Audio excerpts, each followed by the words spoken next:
ورحمة الله تعالى وبركاته. أنا أم محمد. حبيت ندير هذا التصريح اللي راح يكون الأخير فيما يخص طلاقي من أب محمد، اللي ما لقيت منه غير الخير نقولها ونعاودها. حسبي الله ونعم الوكيل في اللي كان السبب. ونشكر أمي ثانية جدة محمد اللي وقفت معايا رغم كل الظروف.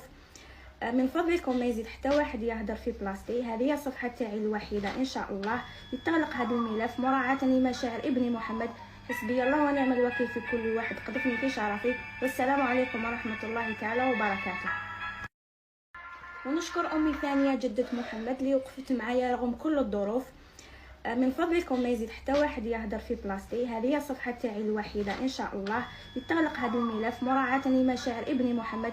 حسبي الله ونعم الوكيل في كل واحد قذفني في شرفي. والسلام عليكم ورحمة الله تعالى وبركاته.